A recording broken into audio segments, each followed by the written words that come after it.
आज ही Doubtnut app download करें। Doubtnut पर होगा अब आपके सभी मैथ्स, केमिस्ट्री, फिजिक्स और बायोलॉजी डाउट्स का सफाया। बस अपने क्वेश्चन की फोटो खींचो, उसे क्रॉप करो और तुरंत वीडियो सोल्यूशन पाओ। Download now.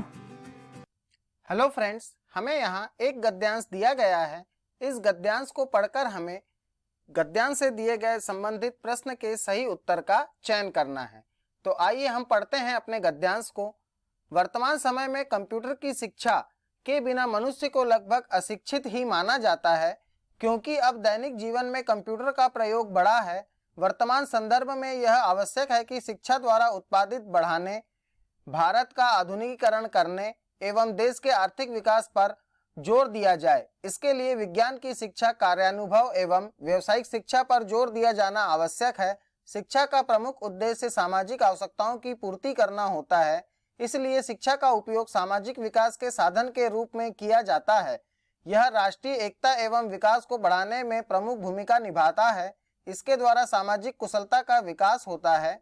यह समाज को कुशल कार्यकर्ताओं की पूर्ति कराता है। यह समाज की सभ्यता एवं संस्कृति का संरक्षण, पोषण एवं उसका प्रसार करता है। यह समाज के लिए योग्य नागरिकों का निर्माण करता है। इस तरह सामाजिक सुधार एवं उसकी उन्नति में शिक्षा सहायक होती है।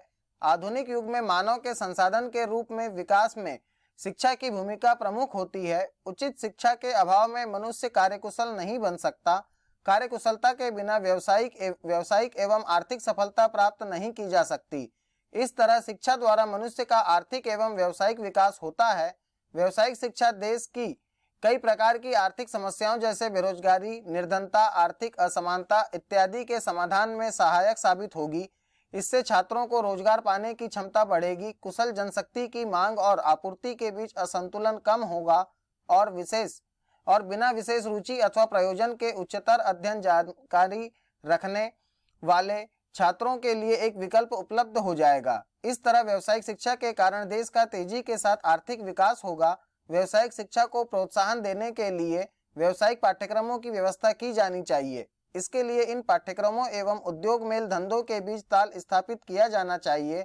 ग्रामीण लड़कियां जो आयु में स्कूल छोड़ने के लिए विवश होती है बहुत कम, उनके लिए गृह विज्ञान या सिलाई, कला और शिल्प इत्यादि जैसे घरेलू उद्योगों से संबंधित पूर्णकालिक या अंशकालिक पाठ्यक्रमों की व्यवस्था की जानी चाहिए। गांव में फलों की खेती, फूलों की खेती, मधुमक्खी पालन, मशरूम उत्पादन जैसे कृषि संबंधी पाठ्यक्रमों की व्यवस्था की जानी चाहिए। स्वास्थ्य, वाणिज्य, प्रशासन, छोटे पैमाने के उद्योगों और सभी सेवाओं में तरह तरह के दूसरे पाठ्यक्रम विकसित किए जाने चाहिए। इस जो 6 महीने से लेकर 3 वर्ष तक के हो सकते हैं। इस प्रकार इस गद्यांश में हमें बताया गया है कि व्यावसायिक शिक्षा के माध्यम से गांव में या बच्चों को रोजगार के अवसर किस प्रकार उपलब्ध कराए जा सकते हैं। इस गद्यांश के आधार पर हमें एक प्रश्न दिया गया है, गांव किस प्रकार का शब्द है। प्रश्न में क्या पूछा गया है, गांव किस प्रकार का शब्द है। इसके हमें 4 उत्तर दिए गए हैं। पहला उत्तर दिया गया है तत्सम, दूसरा उत्तर दिया गया है देशज, तीसरा उत्तर दिया गया है विदेशज और चौथा उत्तर दिया गया है तद्भव। तो हम अगर देखें गांव शब्द की अगर हम बात करते हैं तो गांव शब्द बना हुआ है या गांव शब्द परिवर्तित होकर आया है ग्राम शब्द से। ग्राम शब्द की अगर हम बात करते हैं तो ग्राम शब्द है संस्कृत भाषा का शब्द, और संस्कृत भाषा के जो शब्द होते हैं उन शब्दों को बोला जाता है तत्सम शब्द। कौन से शब्द कहा जाता है, तत्सम शब्द। इस प्रकार ग्राम से बना है गांव, तो गांव शब्द होगा तद्भव शब्द। कौन सा शब्द, तद्भव शब्द। तो हमारे प्रश्न का सही उत्तर क्या होगा, हमारे प्रश्न का सही उत्तर होगा गांव किस प्रकार का शब्द है, गांव तद्भव शब्द है। कौन सा शब्द है, तद्भव। धन्यवाद। क्लास 6 से 12 से लेके नीट, IIT, JEE मेंस और एडवांस के लेवल तक 10 मिलियन से ज्यादा स्टूडेंट्स का भरोसा। आज ही डाउनलोड करें डाउटनेट ऐप या व्हाट्सएप कीजिए अपने डाउट्स 8400 400 400 पर।